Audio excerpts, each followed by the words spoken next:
On this show, it's a very special episode because we're going to tell you how to gear up for raiding, which starts next week. Whoa, look out. Convert to Raid presents a special report on getting raid ready.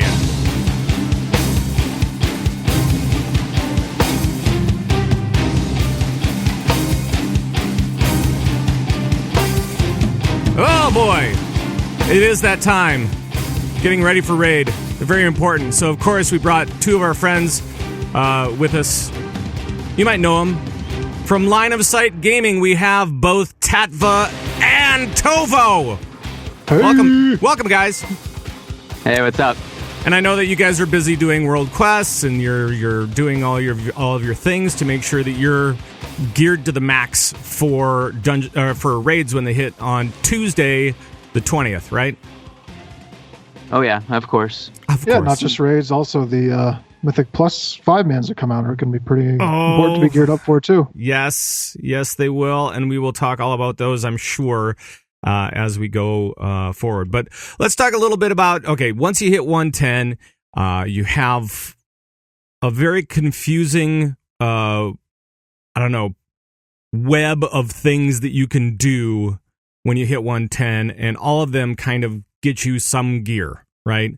But let's maybe try to break this down a little bit.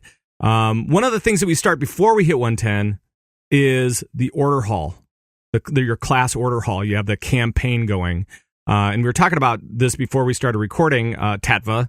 And so, what's the deal with the order hall? And because there's gear there, right? Oh yeah, there's an entire set. It's like it's an 8-piece set. The 2 set and the 4 set end up giving you world Broken Isle benefits, not really for anything else other than that. But beyond that, like the 6 set is a 500 primary stat bonus, and then finally the 8 set is probably particular for each class. But for mine, it's the 2,000 haste bonus, which isn't messing around. But the cool thing about it is the earlier pieces start at 810, but there's tokens you can buy from that same vendor that you can actually upgrade it, all of it, up to 840. The bracers have a gem slot, so it's a good way to start your gearing process. And if you're not getting luck in the dungeons or from the world quest or anything like that, it's like basically guaranteed loot. Of course, there's some things you have to do, some accomplishments you have to do to open up the different slots, but yeah, because some of them are like getting honored with Suramar, I think is one of them, and all these other things. So yeah, two reputations to revered, 2 Broken Isle reputations to revered. Gotcha. And just a quick tip on that. We had a couple people that.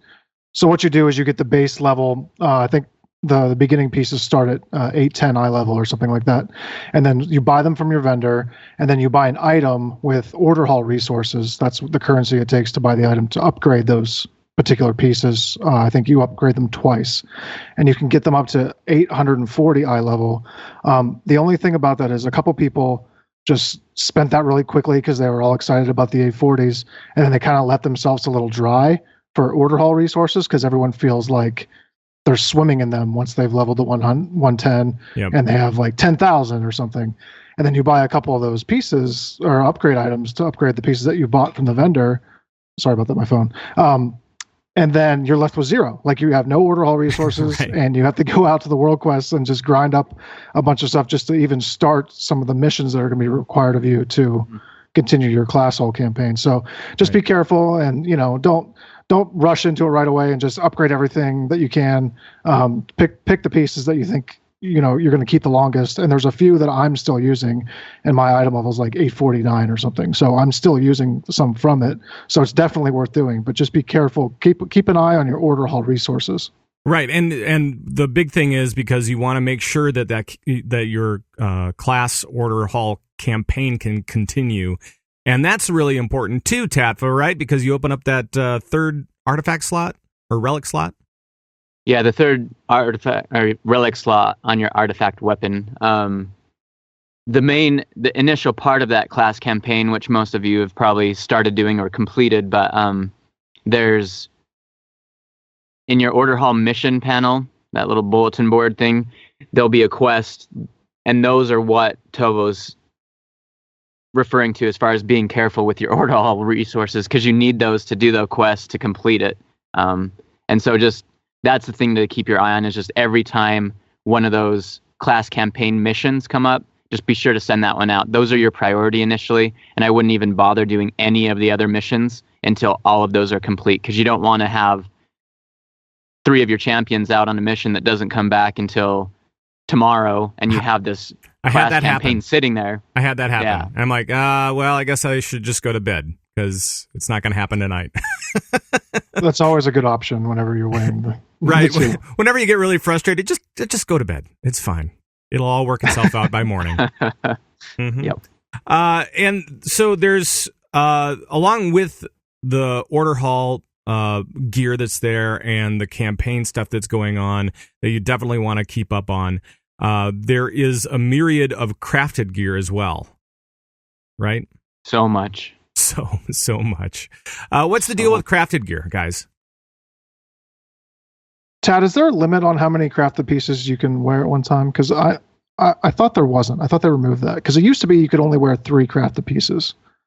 Yeah, I'm pretty sure they removed it. Like Reppin's, one of the warlock in our guild, has been going absolutely insane with crafted gear, and I mean, he's doing a good job, but it's pretty hilarious. But yeah, he's decked out. I think he's the best or the highest item leveled warlock on Area Peak right now, so that's cool.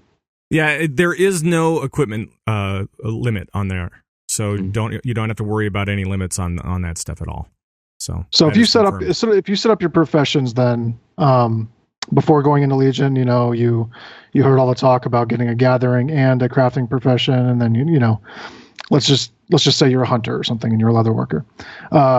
What you do is you'll get a quest. I believe it starts in Dalaran in your respective profession trainers little area, and what it does is it requires you to get, is it bracers, Tattva, from every armor type? That's the quest chain for the Obliterum Forge. Right, that's what I'm getting into in terms of upgrading your gear that you craft. So what happens is you need to get a bracer, you need to get a cloth bracer, a specific mail leather plate bracer, and then once you complete that whole chain and you get all those things gathered up, it unlocks a forge, which is it's called an Obliterum Forge, right? And so what you do is items that you craft or that you buy that you don't need, you can break them down into it gives you ash of this Obliterum, and then you combine that ash into a piece of Obliterum, and that is what you use to upgrade the crafted pieces of gear that you make. So I mean, if you have lots of gold, you can just go to the auction house, buy the 0 out of 7 upgraded piece, because you can upgrade each item 7 times. Mm-hmm. Or you can craft them yourself. You can go throughout the world. There's tons of gathering areas. You're going to be running around as you're leveling, gathering stuff all over the place. You're going to have lots of mats. There's quests for more mats. So you can be self-sufficient in upgrading your stuff if you want. But the great thing is, before raids come out, you can upgrade to the highest possible item level right now, which is 850 that you can get, except for excluding legendaries. But right, all gear right now, the highest you can get is 850, and you can craft the best stuff. So that's a really good way to do it if you, like you said, have a lot of gold, or you just really like crafting. Right. And so basically you can get all the way up to 850. But getting those initial pieces for the Obliterum Forge, they do, if you're looking on the auction house, they do cost money right now. They cost real gold. Yeah, because the demand for them is really, really high. So, they're able to charge a pretty penny. But, if you have some friends in CTR, or, friends in your guild, respectively. I have no friends. I have no friends at all. It's amazing. So that's kind of the lowdown on crafted gear, right? We also have world quests, and I know that you guys were doing world quests before we started recording. I actually may still be playing world quests right now. Who knows? I'm changing my name to World Quest. All right. It originally was Tovo, then it was the Legendary Master, because I have 2 legendaries. Oh, and yeah. then It has become World Quest. He had to bring it up. He had to. Like, well, okay. Really So before we even get to World Quest, let's go into Legendaries because the Legendaries are amazing. Tovo, since you have 2 of them and I have 0 of them, perhaps you can explain to me what legendary. There are dozens of Legendaries around the world, right? Right. So the one mistake I made early on that the Legendary pointed out to me was that I didn't have my loot specialization switched to my rating spec. So what happened was I got a Legendary for a spec that I'm not planning on rating with. I mean, yeah, it's a first world Legendary problem that Tattva knows nothing about. But right. but what happened? I guess there was a bug recently that they just hotfixed that anyone who got their first Legendary had a better chance of getting additional Legendaries than they did the first one. Right. So I think that's what that little bug. Now that's fixed. That's what they call it. Not yes, that's fixed. Not that, but yes. It ruined Tattva's day. So that's always good when that happens. So. Oh man. No, so literally in Discord, he switched his nickname to Legendary Master. So anytime you type Tovo or @Tovo in Discord, it comes up as Legendary Master. Or if you see him responding, it's just like Legendary Master is typing. It's like, oh, come on. And then it needs to be in orange. Basically, what's the eye level of a Legendary? So every Legendary they can get right now is an 895 eye level piece. Oof. So that by itself, that's amazing. And then on top of that, they can have some Legendaries are just if you're speaking from a DPS standpoint, there's some Legendaries that are less desirable because they don't increase your DPS, but a lot of them will increase something like survivability, or they'll make a random spell that you never use usable because it buffs it by so much. But there's a few Legendaries that really affect your DPS rotation or just how much output you can do, and those are the ones that everyone's going after. But by themselves, they're still 895 pieces. They're higher than anything you're going to be able to get when raids come out, Mythic raids or even Mythic Plus dungeons next week. So, right. And then in 7.1, there's been the data mine thing saying that you're going to be able to upgrade those Legendaries that you already have. So you're going to be carrying the Legendaries that you get or don't get, Tat, with you. Wow, that's hurtful. It's hurtful. Yeah, no, and I believe the developers were saying that if you get a Legendary, you're going to be holding on to this thing throughout the expansion, so don't get rid of it at all. If you're not using it for, a particular fight for whatever reason, just keep it in your bag or whatever, because it's going to be around for the expansion. So yeah, with the added affixes that they're adding to the 5-man dungeons and Mythic Plus, you never know when you might need some quirky little effect, right? Additional effect that you might get from a Legendary that you don't use very often. So yep. Okay, so that's Legendaries. Let's talk World Quest now. And change the subject. Let's talk World Quests and Emissary quests and Suramar and Tattva. Out of those 3 things, World Quests, Emissary quests, Suramar, what should we be doing first and foremost? Well, initially they go kind of hand in hand. When you hit 110, you need to head directly to Suramar. There will be a quest chain that starts, and it sends you through the process of learning that area, and it will get you up to Friendly. When you hit Friendly, that's when the world quests open up for you. Okay. So Suramar is the start of all of that, and basically should remain the priority. The emissary quests are huge. A lot of the people getting Legendaries, he said the word, are from the caches, the emissary caches that you get from that daily world quest. But so that's generally what people go to first. But Suramar is extremely important as far as continuing to push the rep, because as you push into that zone, there's side quests all over the place, and they're like, you have to actually go explore. Right. They're not going to tell you that there's a quest over there or anything like that.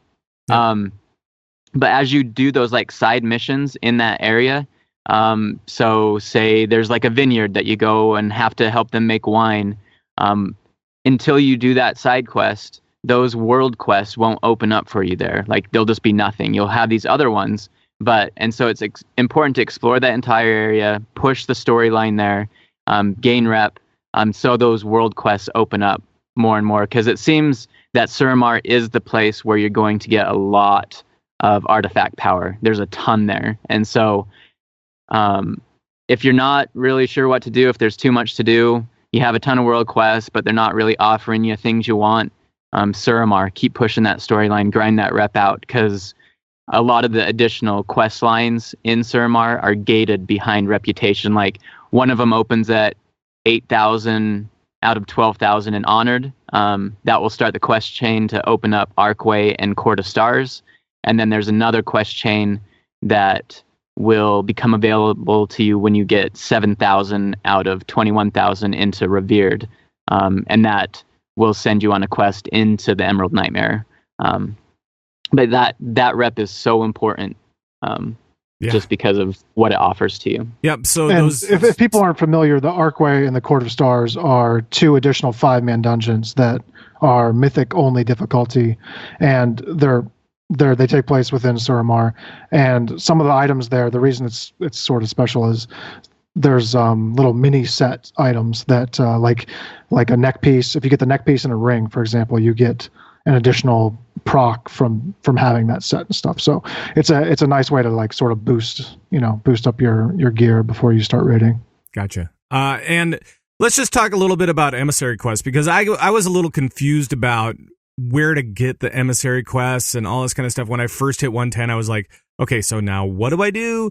What are these things? I mean, you can see world quests no matter in what zone. You can see them all over your map, right? The Emissary quests are found on the lower left portion of your map, and you'll see there'll be like 3 little circles, right? And if one of them is filled with like a high mountain rep or something like that, you can click on it, and you need to do 4 world quests within that give rep for that particular faction, right, guys? Is that the way it goes? 100% correct. Okay. And also you can bank them. So whenever we first hit 110, we had 3 of those waiting for us. So if you choose to spend all day doing your Emissary quest, you can knock out all 3 really quickly, and then the next day 1 will pop up for you. But then let's say you go on a weekend trip, a vacation trip or something, and it'll bank those 3 Emissary quests for you while you're gone. So when you come back, you can work on them again, and you're not missing out on any of that good chances that Legendaries that Tat doesn't have. Right, but it's every day. Every day you get a new reputation that you need to do 4 world quests for. Correct?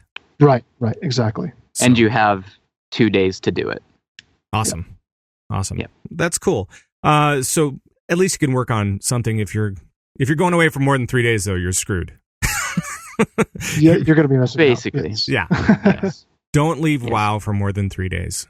That's the only play WoW. Don't do anything else. Yeah, pretty much. Basically, is what I've been doing for the past 2 weeks. So the Broken Isles is your new destination for vacation. So I like it.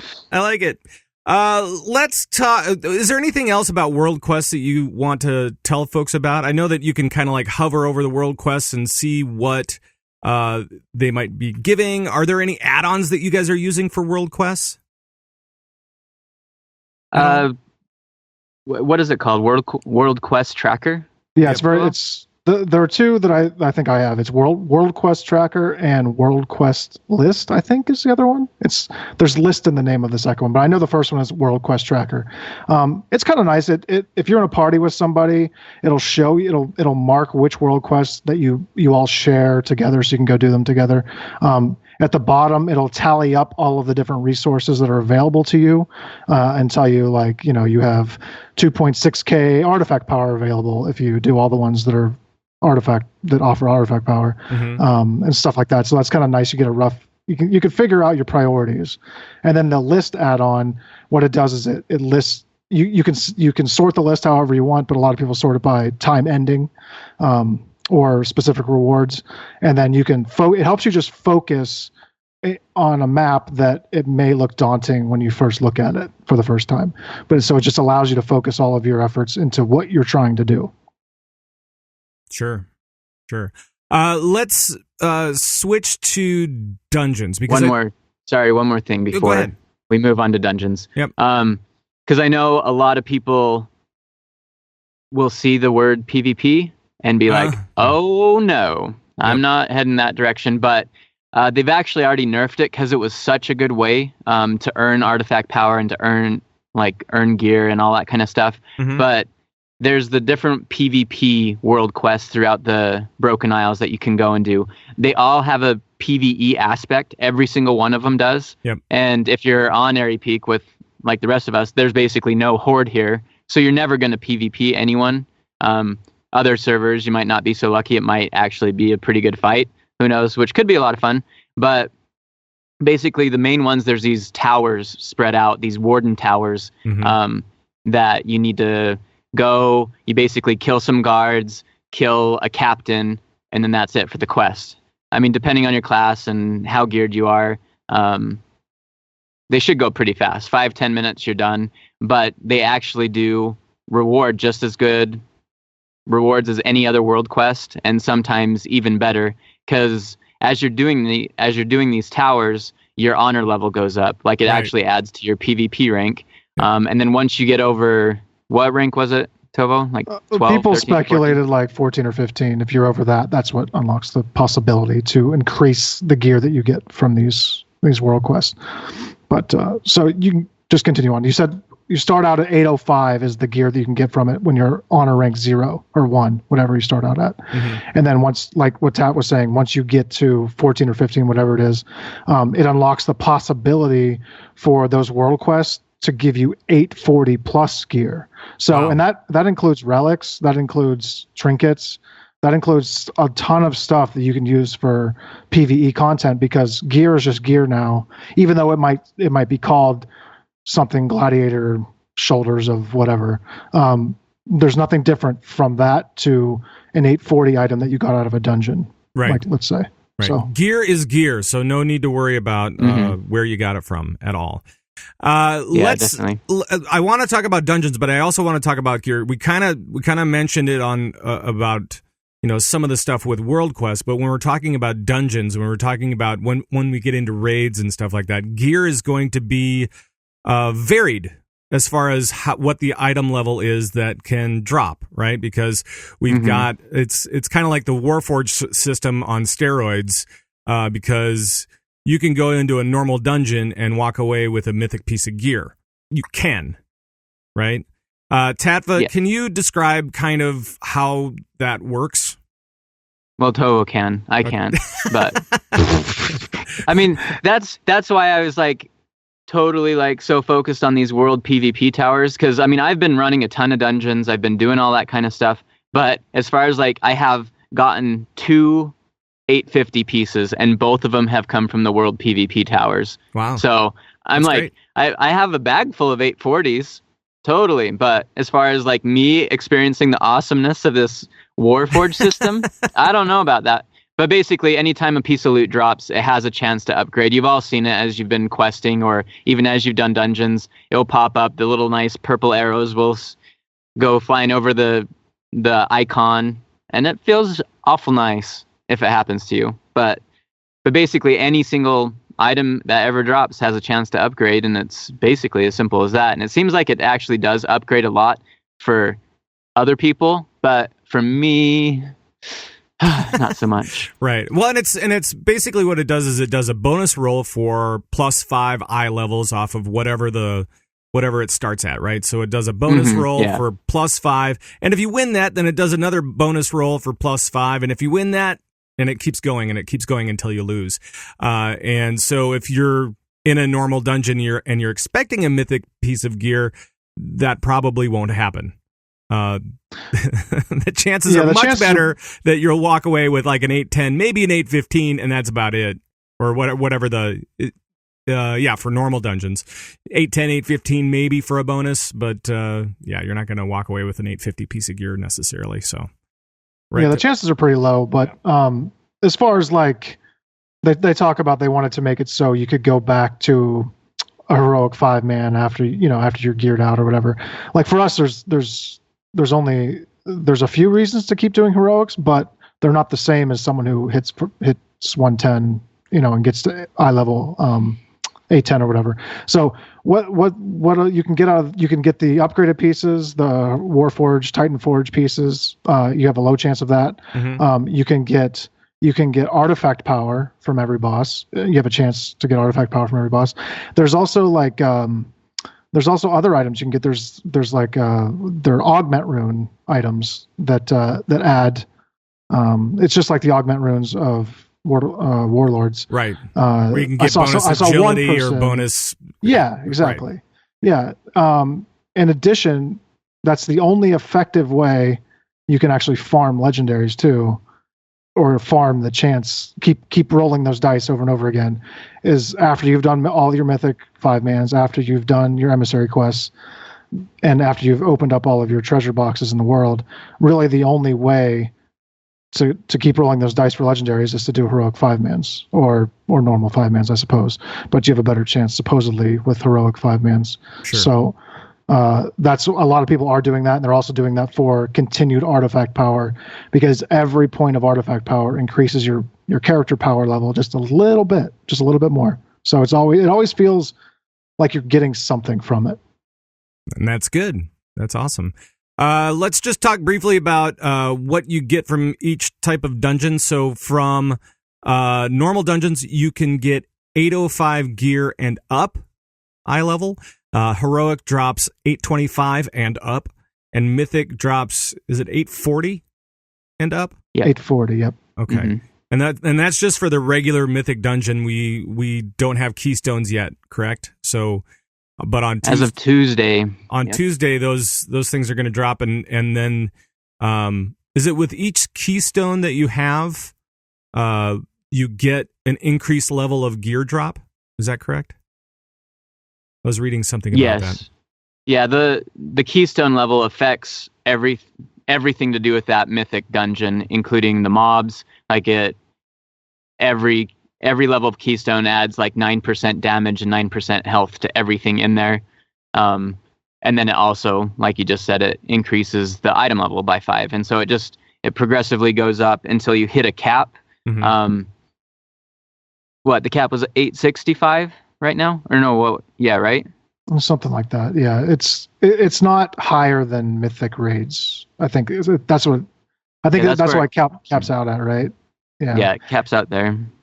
And then the chest at the end, which we haven't talked about yet, but you can explain it more. That's the chance at the higher level gear. You get one chance at it. So cool. Do you want to explain how that works? Because I'm not really clear on it. Okay, so basically, as you go throughout your mythic key or your, I'm thinking Keyforge. That's not even close to the word. Keystone. There we go. Mm-hmm. There it is. So as you power that up, you'll get one at the beginning of the week after you clear your first mythic. And you'll get this keystone that sends you to one of the mythic dungeons. And so you head over there, you complete that one. Now it's on Keystone 2.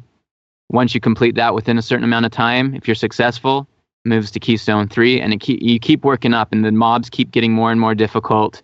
At 4, Keystone level 4, it will add an affix. It will be a random affix each, and that varies from week to week, which will buff the mobs or buff the dungeon or buff the bosses in there, or debuff what can happen. Because I know that there's one that says the tank can't hold any aggro, so look out. Yeah, so all sorts of crazy things, and so right. Or like you just continually take ticking damage while you're in there the whole entire time. So healers have fun with that one.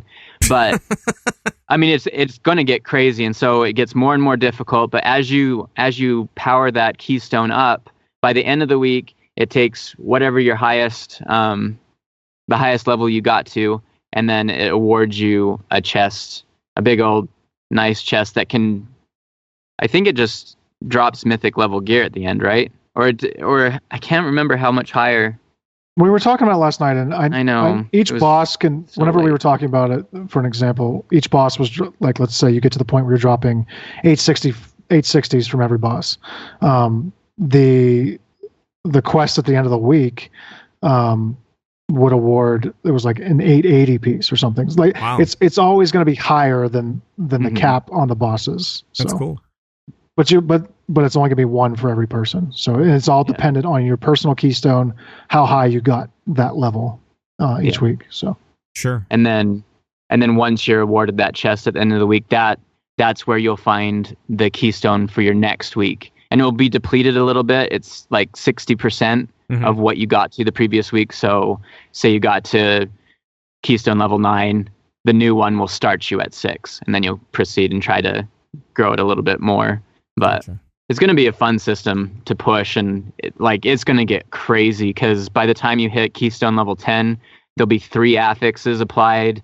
And that third one's nuts. It's either like every single mob in the dungeon gets double health and double damage, or the bosses get double health and double damage. Right. And that's after they've already been buffed to the 10 times or whatever. So, I mean, they're like full on raid bosses at that point. It's going to be pretty cool. It's a 5-man raid. That's what it is. So now for the different dungeons, I know that there's a breakdown of what your eye level needs to be to start. Regular dungeons, it's not really a problem, but for heroic dungeons, you have to be 810 in order to go through the looking for dungeon system. Do you guys know if there are limitations? I know that there are on LFR. I just don't know exactly what the item level will be. I know it drops 835. Is it like 825 to get into LFR or something like that? You know? Imagine. To actually use the tool, I'm not sure. I've used the tool? No, to actually use the LFR tool. I'm not Right. exactly sure what that item level requirement is. No. All right. Well, you'll be able to see it when you open up and try to queue for LFR, and it'll be like, no, sorry, you need to have X. So just be looking out for that. Are there any? What would you recommend as far as when to start doing mythics? Just regular mythics. 820. 820. 820 with friends. If you're trying to use the in-game group finder, you're gonna have a hard time if you're below 830. Just from personal experience on it, because I pugged a handful of mythics, and I didn't see any that were below 830 in terms of what they wanted to bring with them. So, but if you have a group of friends, you could do it 820 comfortably. I mean, it's going to be difficult, but it'll be fun. Take you a little longer. But other than that, it's fine. All right, cool. I mean, that's something that we did to, like, as far as like our raid team has gone. I mean, we only raid 2 nights a week, but we've continued on. Like, we get together on Thursdays and Sundays still, and we've been doing 5-mans. We've just broken off into 5-man groups. But I mean, initially, like that first week, it was heroics. But I mean, that's the nice thing is, like, say you do have a friend or you are lower levels, like, and you're wanting to do heroics, but you're just having trouble getting to that 810 spot so you can queue up for it. Just get a group together, get a group of friends, and walk over to the dungeon and go in. Just go for it. Like, you can be like, it seems like most people when they hit 810 are from like 790 to item level 800. Ask your friends, just say, hey, let's go do a dungeon. And that's an easy way just to, you can physically walk into heroics. Just because you can't queue up doesn't mean you can't do it. Like, they still exist in the world. Get out there and do it. And that was a good way for the people on our raid team who had just hit 110 or whatever. We just invite them into the group and then go in. And the nice thing too is if you're bringing friends that are overly geared, they can pass it down to you, which is nice of them. So that is they nice can pass of them. They can pass the gear, and they're also not wasting their time in general because they're still getting artifact power and they're still getting chances at legendaries. So there's still going to be reasons for them to come help other than just being nice. Right. Although once you get advanced into your artifact power and start, looking for that next talent to give a +1 to, you're like, you need like 8,000 artifact power, 10,000, whatever it is, and I'm like, that's disheartening. I just upgraded a little bit, and now I have to wait for a lot longer. So, but maybe that's 100,000 for my next. Maybe that's 100,000 for my next point. Yeah. I got an item that gives me 80. That's great. Yeah. Well, and that's maybe where Suramar comes in handy, right? Where you're like, definitely. Suramar, lots of AP over there, so let's go over there. Anything else as far as gearing goes for raiding guys that you want to bestow onto our audience? Well, just going along with that last item you brought up about artifact power and all that kind of thing, it's important to always have your researches going. Like there's in your order hall, there's a person who will research your artifact weapon for you, and then when that research is complete, it increases the amount of artifact power that drops for you. So all the world quests around, every little item or token that drops, like it will increase the amount that does. And so like the first research, it increases all artifact power gains by 25%, the next one by 50%, the next one by 90%, 140%, and it just keeps scaling up. And so as Legion progresses and as your research progresses, you will be gaining that artifact power quicker and quicker and quicker. And so I think the 34th point, like the very last point you spend in your artifact weapon actually ends up costing like 1.3 million artifact power. Oof. I mean, it's insane to think about.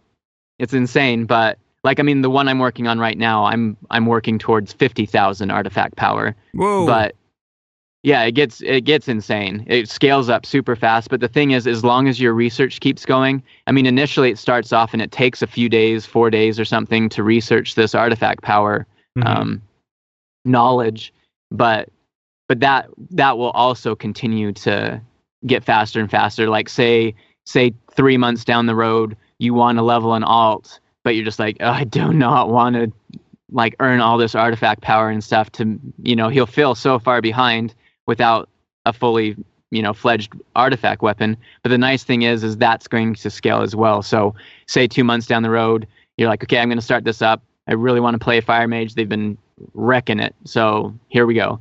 As soon as you get to level 110, you start that research for the artifact knowledge. It will be a lot faster. It's like it will take a day instead of 5 days at that point. And so you can actually research it quicker, get your artifact knowledge level up higher. And so you'll be earning artifact power at a way quicker rate. And so, eventually you'll get to the point where you'll do the random heroic daily and it will award you 200,000 artifact power because of your knowledge level that you have gained. So nice. It won't be that big of a deal. And I have a couple more unrelated to that tips. Okay. One is whenever you're just hitting 110 and you're starting to gear up through dungeons, if you have just, for example, 5 world quests that you're showing up and that give you pieces of gear, but you're also going to do dungeons that day, you try and go do the dungeons first. And if you happen to increase your eye level, those pieces that you were previously going to get will scale with you with your current eye level. So like, let's say you go up 5 eye levels from doing 2 dungeons. All of the world quests that were those other pieces of gear will be higher item level now after you've come out of your dungeon, and it will do it in real time. So those are all the world quests are scaling to your gear. All the PvP quests are scaling to your current PvP rank. So that's something you want to think about, so you're not wasting your time. Like, you go do 5 world quests, you get a bunch of 805 gear, and then you go in the dungeon and get a bunch of gear. You just wasted potentially, getting some upgrades by not waiting until after you increase your eye level. Obviously, if you have to get it done that day and you're not planning on doing dungeons, go do them. But if there's a chance you can get your item level higher before that, just go do that first. What was the second thing? I forgot the second tip. I am learning so much. All I have to say is I am learning a lot here, guys. So thank you for all of your wonderful tips and information and knowledge and all that kind of stuff. Did you figure it out yet? I'll fill in the time while he thinks of it. Right. But just as far as world quests go, I mean, like, I've been absolutely retardedly obsessed with this, sadly. But I mean, I've been doing world quests like crazy. You got an achievement recently for doing over 500 world quests. It's not even recently. That's like 3 or 4 days ago now. Anyways, whatever. Have you gotten 1,000 yet?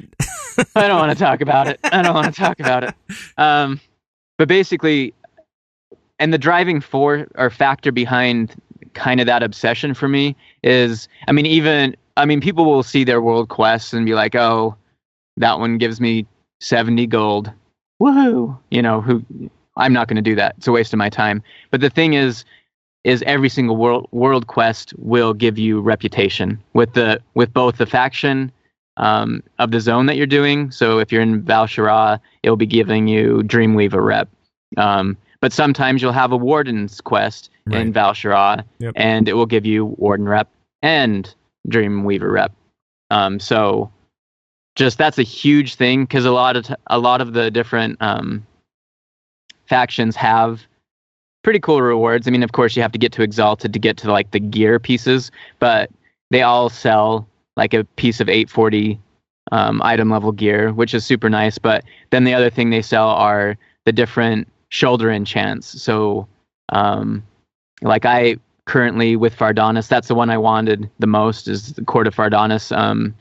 At Revered, that's when they sell their shoulder enchant, but it's gem finding. And so as I'm cruising around the world doing my world quests or in dungeons or wherever, these little bags of gems drop, which is amazing because gems are so expensive right now, and I'm a jewel crafter and it's hard to come by. I'm not a miner, and so it's basically my main source of gems is these little bags that drop because of the shoulder enchant. You can get one for that drops cooking mats. You can get one for cloth. You can get one for, even ancient mana. In Suramar, if you're having problems grinding out the ancient mana, they have a shoulder enchant where it will drop more ancient mana for you. And so just as far as world quests go, if you're finding that you don't really have a reason to go and do it, just remember that the reputation gains are there, and it's a good, easy way to earn some rep with all the different factions. Right. I remembered. Okay. What is it? Sorry. I had to log in game, look at my legendaries to remember. Sorry. No. With the way that they've changed Class Fantasy, and they get, every spec has its own weapon and story. Some people aren't sure what spec they want to be. Like if you're a DPS, you have three options, and you don't know what to do. Whenever you spend your artifact power into one of your weapons, the way that I've been doing it, the way a lot of people have been doing it, if they're unsure of what they want to end up investing all of their time into, you can get your artifact weapon to the first 13 traits relatively cheaply, because the 14th trait after that cost almost as much as all the 13 before it combined. Right. So that's a good way to get those items out of your bag. And if you want to play around and sort of wait to see what the general consensus is, or even if you want to try them all out yourself and figure out which one you like the best, just go through, get all the weapons, put 13 traits in, try them all out. In addition to that, Icy Veins is the website where they've made a huge push to try to consolidate as much theory crafting information as they can from the right sources recently. And I know for hunters specifically, it's a really, really great resource. In addition to that, Discord servers. I know you have Discord. You've had Discord for a while for CTR. Yep. Even specific classes have, like, there's a hunter Discord, there's a mage Discord, and a lot of information is all there. They have pins, they have frequently asked question sections. They have your fingertips away from talking to, one of the mages in one of the top guilds. It's a great resource to search, if you're trying to figure out, get into raiding and just want to sort of start maximizing your gear if that's what you're into. So where is there a list of these different Discords? Is there such a place? They might have them in the Icy Veins sections. I know the Hunter one does. As far as the other ones, Google's your friend, or if you know somebody, I'm not really sure, but they should have them listed in the Icy Veins tutorial sections if they're doing their due diligence, the writers of the guides. But I know the Hunter one, he's really up to date and he's really good. So that stuff's listed. But yeah, just the Icy Veins should start you out in the right direction. And then once you get into that, you're going to just naturally talking to the people that can get you into the Discord invites and stuff like that. Cool. But there's links out there if you search for them. I don't have them on hand. All right. We can get you a list if you want to link it afterwards. We'll see. We'll see. We'll see. We'll see. Actually, We have real I quests to do. probably want them, but it's like, where would I post them? I have no idea. So we'll check it out. We'll see what's going on. All right, fellas. Anything one else? more. Yes. One more. There's so much stuff. There's so much. Legion's stuff. huge. Legion is amazing and awesome, but I made this horribly awful mistake that I'm actually still digging myself out of the hole I got myself into in regards to class order hall missions. It's kind of a big deal. Tovo did it right. I did it completely wrong. I mean, I'm scraping by. Okay. But it's important when you send your followers out, once you get through your class campaign and you start doing these other missions, you'll get missions to get these little pieces that upgrade your champion's item level, right? Mm-hmm. Up by 5. There's some rare ones that will increase it by 10, some epic ones that will increase it by 15. But so what the problem is if you get too excited about a particular champion, like when I'm a druid, and I was just like, sweet, Brightwing's one of my champions. I like Brightwing. I play Heroes of the Storm. Not anymore at all, but I did before Legion came out. Yep. But anyways, I was super excited about Brightwing, and so I'm just like, I'm going to put everything into Brightwing, and so all of a sudden, I have all these champions that are like item level 765 or whatever they start at, and then I have this Brightwing that is 815 instantly. And I'm just like, yes, this is awesome. My Brightwing's the best and it's going to be sweet. But the problem is it must do it according to whatever champion's highest item level is. But all of a sudden I started getting all of my missions were item level 815 to 830. Oh no. And I was like, uh-oh. Oh no. Uh-oh. Anyways, and so I was ever since within 2 days, my Brightwing was 815. And so since then, I've been slowly trying to using my little troops and stuff to complete these quests. Right. But I mean, do not do that. Level them up, spread the wealth, make sure they all remain the same item level. Moderation in everything. Moderation in everything. Yes. Yeah. Oh, and then right along with that, sorry, I never actually noticed it. It was Tovo who brought it up only a couple days ago. Mm-hmm. But you'll also get missions for artifact power, and it might seem a little paltry just because it's like, hey, here's a mission that will take your champions a day to complete, but you'll get 180 artifact power, and you're just like, oh, that's okay, sweet. I mean, it's nice, don't get me wrong, but the thing is in regards to those missions, there's also a bonus roll, but I never happened to look at what the bonus was for those missions, but it's insane how much more artifact power is with the bonus roll. So if you can get those artifact power missions up to 200% and guarantee yourself that bonus roll, like right now I think I have a mission for 300 artifact power, but if I complete the bonus roll, that item is worth like 925 artifact power. So just be aware of that too, because I wasn't for a few weeks. So cool.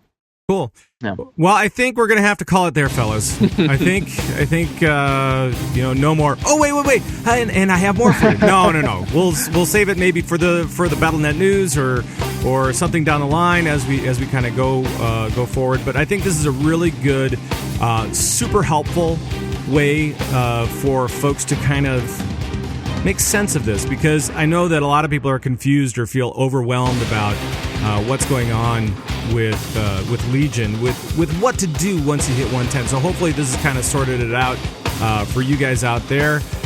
Make sure to do Suramar and your world quests. Get into those dungeons. Maybe make a couple of crafted pieces. And if you're like Tovo, get at least 4 different legendaries. Right? Just get legendary. Just only get legendaries. You can only equip one, but I'll all. allow it, I guess. Right. Other people can play. But get into those dungeons and get ready for raiding. It's going to be a bunch of fun. Are you guys stoked for raiding on Tuesday? So Emerald Nightmare. Oh, are you guys ready with all your strats? Oh, we're going to get there. We'll be ready. All right, well, you can check out the Line of Sight guys at LOS_gaming on Twitter. For now, I'm Pat Krane. Thanks for joining us on another CTR Presents. See you, everybody.